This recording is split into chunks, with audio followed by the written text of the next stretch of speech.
সকাল সকাল এক কাপ চা না হলে ঠিক যেন কাজে মন বসে না। যাই হোক, চা নিয়ে আমি বসে পড়েছি।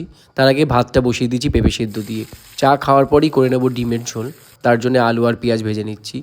আজকে ডিমটা আমি না ভেজেই করবো আর কি, সরাসরি সেদ্ধ করেই ঝোলে দিয়ে দেবো। যাই হোক, কষিয়ে নিয়েছি মশলা দিয়ে আলুটা, নুন চিনি হলুদ এগুলো সব দেওয়া হয়ে গেছে। ধনেপাতা গরম মশলা দিয়ে নামিয়ে নিয়েছি। আর একটা পাঁচমিশালি সবজি করব।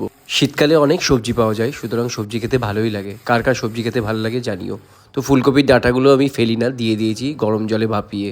তো সবজি রান্না করতে মোটামুটি রেডি। ধনেপাতা দিয়ে নামিয়ে নিয়েছি, খেয়েও নিয়েছি, বেরিয়েও পড়েছি স্কুলের জন্য। আজ স্কুলে ড্রেস দেওয়ার ছিল, তার একটু ভিডিও ক্লিপ নিয়ে নিলাম।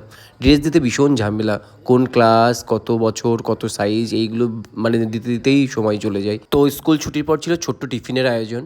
তুষার রিসেন্টলি বাবা হয়েছে, ছেলের বাবা। যাই হোক, আবার বাবা বলা যাবে না, এখন বলতে হবে ব্লেসড উইথ এ বেবি বয়। এইগুলো না বলে সমাজ আমাকে মেনে নেবে না। তারই ছোট্ট একটা টিফিন ছিল, সিঙ্গারা মিষ্টি এগুলোই আর কি। তো আমরা খাওয়া দাওয়া করে সন্ধ্যেবেলা চায়ের আড্ডায় চলে এসেছি। চা খেতে খেতে আড্ডা, আজ আবার দুবার চা খাওয়া হয়েছে, একবার দুধ চা একবার র চা।